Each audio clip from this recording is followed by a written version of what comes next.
আসসালামু আলাইকুম। যে যেখান থেকে আজকের এই ভিডিওটি দেখছেন সবাইকে সায়েন্স এন্ড কনসালটেন্সির পক্ষ থেকে অভিনন্দন। আজকে রিডিং নিয়ে কাজ করছি। ফুল প্যাসেজ নাম হচ্ছে অ্যান্ড্রিয়া প্যালাদিও। এটা হচ্ছে ইটালিয়ান নেম এবং অনেক সময় দেখা যাবে এটা বেশ কঠিন মনে হতে পারে ওয়ার্ডগুলো, but it's not a big deal. এটা হচ্ছে ফার্স্ট প্যাসেজ, এটা কেমব্রিজের বাহিরে। মনে রাখবেন কেমব্রিজের বাহিরে আসলে first passage, second passage, third passage বলে কিছু না। অল প্যাসেজগুলোই সামটাইমস দেখা যায় এটা ডিফিকাল্ট হয়, যেটা আপনারা মক টেস্টে প্রায়শ ফেস করে থাকেন। স্যার আমাদের আজকের পেজে আমরা চলে যাই কোয়েশ্চেন। আমি কিছু মার্ক করেছি। আমরা বলছিলাম যে দুইটা কেমব্রিজের বাহিরে, এবং কেমব্রিজের বাইরে আসলে ফার্স্ট সেকেন্ড থার্ড পেসেজ বলে আলাদা অ্যাডভান্টেজ পাওয়ার সম্ভাবনা কম। এখানে দুই ধরনের কোয়েশ্চেন আছে। প্রথমে আছে ট্রু ফলস নট গিভেন, আর পরে আছে আপনাদের হচ্ছে WH question. True false not given তো আপনাদের একটা ক্লু আছে, সব ট্রু দিয়ে দিচ্ছেন আপাতত, সেই জন্য বা এটা কাজে থাকুক। বাট যেহেতু খুব বেশি WH কোয়েশ্চেন পাওয়া যায় না, আমরা এটা নিয়ে একটু কাজ করতে পারি। আমি আনসার কিছুটা লিখেছি। What job was Palladio training for before he became an architect? এটা হচ্ছে আমাদের কোয়েশ্চেন, যে উনি আর্কিটেক্ট হওয়ার আগে আসলে কোন জবে ছিলেন। এবং তাহলে প্রথমত হচ্ছে উনি আর্কিটেক্ট কবে হয়েছিলেন এবং তার আগে আসলে উনি কি করেছিলেন, এটা নিয়ে আমরা কাজ করব। আমাদের তো একদম ফার্স্ট প্যাসেজ থেকে আমরা পড়বো। এখানে বেশ কিছু ডিফিকাল্ট এবং আননোন ওয়ার্ড আছে। হ্যাঁ, Vicenza is a pleasant prosperous city in the Veneto 60 kilometre west of Venice. Venice তো আপনারা জানেন যে ইটালির। এই পেরা আপনারা একটু দেখবেন, দেখার পর মনে হবে যে হ্যাঁ এই পেরাতে কিছু ইনফরমেশন আছে। সেকেন্ড পেরা আছে exhibition has the special advantage of being held in one of the Palladio's building Palazzo Barbaran da Porto. এটা ইটালিয়ান ওয়ার্ডগুলো আছে। আমাদের চলে আসতে হবে আমরা থার্ড পেরায়, আসলে উনি কি করেছিলেন। সো থার্ড পেরায় যাবেন কিভাবে, এই অংশটা আমরা পড়ে বোঝানোর চেষ্টা করবো। পিলাদিওস ফাদার ওয়াজ এ, উনি ছিলেন কি Miller, who settle in Vicenza. So Vicenza হচ্ছে ভেনিসের কাছে। Where the young Andrew was apprentice. উনি উনার অ্যাপ্রেন্টিস মানে নতুন ছিলেন, নতুন হিসাবে to a skill stone mason. Stone mason হিসাবে উনি অ্যাপ্রেন্টিস ছিলেন উনার বাবার।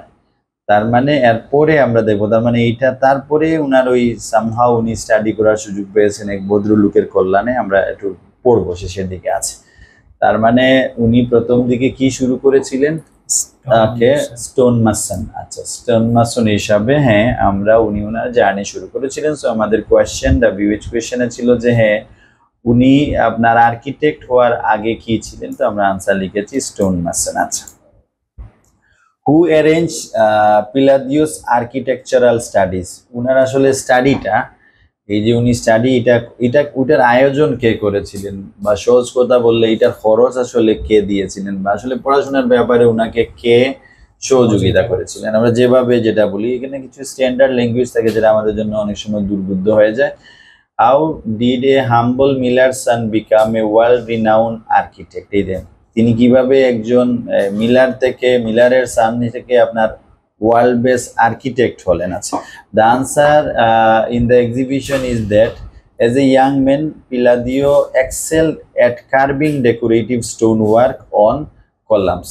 এবং উনি এই জায়গায় ইয়াং হিসাবে খুবই এক্সিলেন্ট ছিলেন কার্ভিং করা, মানে খোদাই করে কোনো কিছু আর্ট করা। এবং দেখলাম যে হ্যাঁ ডোরওয়েজ অ্যান্ড ফায়ার প্লেসেস আছে এই জায়গায়, কলামস, ডোরওয়েজ অ্যান্ড ফায়ারওয়েজ, এগুলাতে উনার ডেকোরেটিভ বা উনার এই যে কার্ভিংটা খুবই এক্সিলেন্ট ছিল, মানে এই কাজে উনি খুবই পারদর্শী ছিলেন। আচ্ছা, হি ওয়াজ প্লেইনলি ইন্টেলিজেন্ট। উনি সত্যিকারেতেই একজন বুদ্ধিমান, খুব বুদ্ধিমত্তার অধিকারী ছিলেন। And lucky enough to come across a rich patron. এবং তিনি আসলে যথেষ্ট লাকি ছিলেন যে একজন পেট্রনের কাছাকাছি আসতে পেরেছিলেন।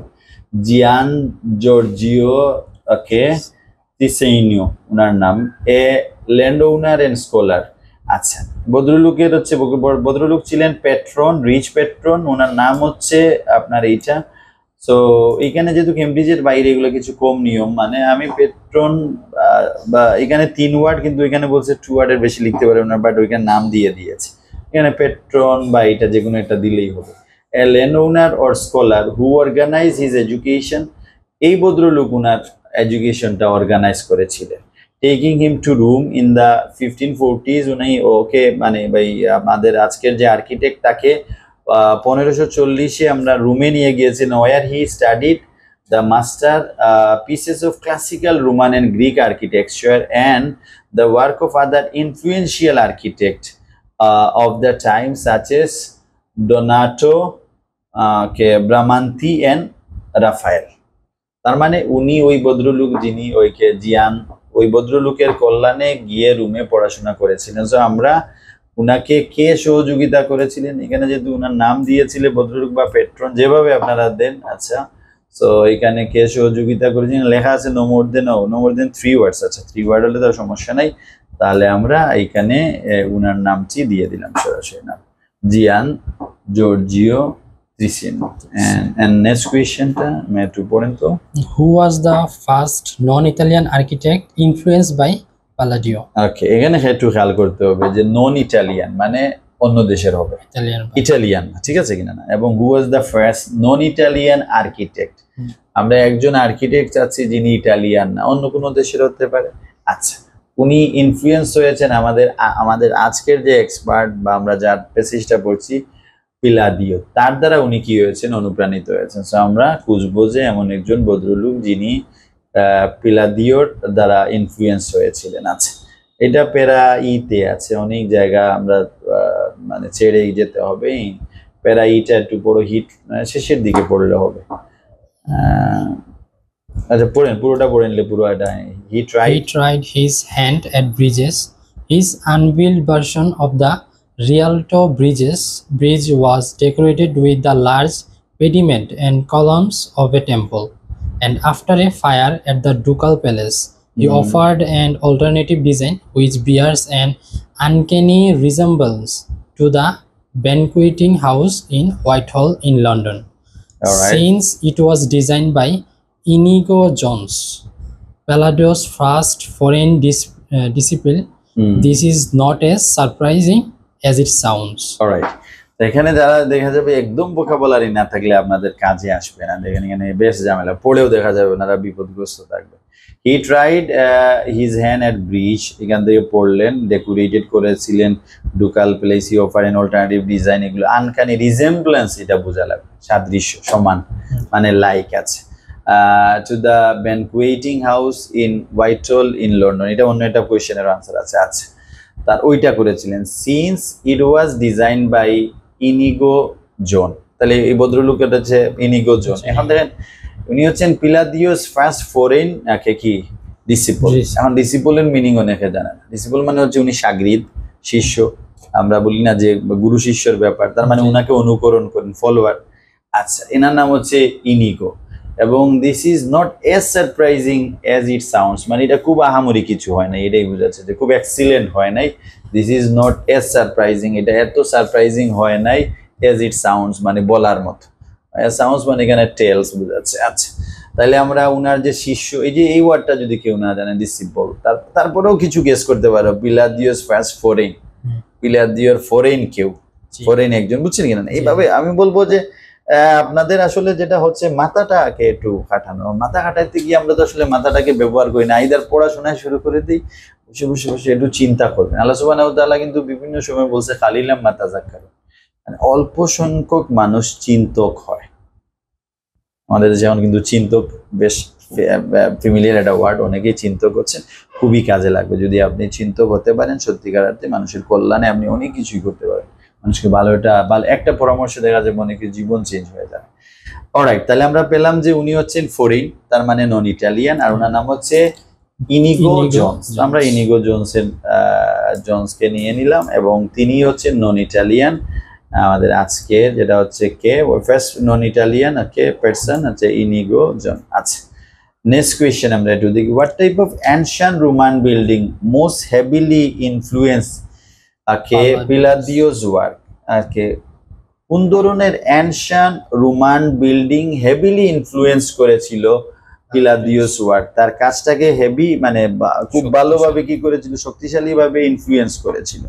তা আমরা যেহেতু মোটামুটি এটা কন্টিনিউ পড়তেছি, প্রায় সিকোয়েন্সিয়াল হয়ে গেছে, যদিও এটা সিকোয়েন্সিয়াল নাও হতে পারে, সমস্যা নেই। পড়েন তো পরের পেরা, এফ Jones who visited Jones, Italy. who visited Italy in 640, bought a trunk full of the master's architectural drawings. উনি এই ড্রয়িং নিয়ে একদম ফুল ট্রাকে চলে গিয়েছিলেন, মানে এটা ট্রাক ভর্তি এরকম ছিল মাস্টার আর্কিটেকচারাল ড্রয়িং গুলো। দে They pass passed through the hands of Duke's, Dukes of Burlington and Devonshire এটা before জায়গার নাম, কিন্তু আমাদেরও কি অনেক জায়গাগুলো আছে, যেমন ডেখাপুর আছে, হ্যাঁ বুঝতে পারছেন, এগুলা কিন্তু কঠিন কঠিন নাম আছে না। আরো দেখবেন নিশ্চিন্তাপুর, এগুলো বুঝছেন। এখানে আছে গিয়ে বার্লিংটন, তারপর হচ্ছে ডেভনশেয়ার, একটু কঠিন। হ্যাঁ, before settling at the Royal Institute of British Architects in 1894 আছে। Many are now on on display display at Palazzo Barbaran.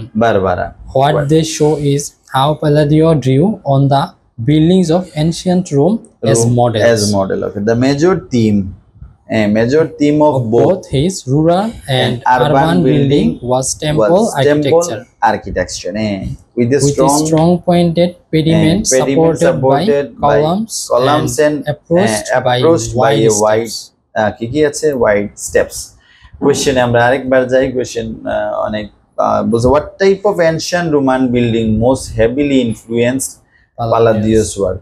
Ancient এবং রোমানের কোন বিল্ডিং? আমরা বলবো যে এখানে আছে টেম্পল আর্কিটেকচার। তো বলছে যে দেখেন, the major theme of, major মানে হচ্ছে প্রধান, মানে most attractive both his rural and urban building was ছিল টেম্পল আর্কিটেকচার। তো আনসার শুধু টেম্পল দিলে হবে, ফাইন। এখানে টেম্পল দিয়েছে বা টেম্পল আর্কিটেকচার টু ওয়ার্ড দিলেও আমার কাছে মনে হচ্ছে সমস্যা হবে না। তবে আমি চাচ্ছি যে আপনারা যদি আনসার দেখবেন, বিতর্কিত দিলে অনেক সময় আপনাদের এত ডিফারেন্ট কনসেপ্ট আসবে। আমি চাচ্ছি ওরা যেভাবে দিয়েছে আমরা সেভাবে দিয়ে দিই।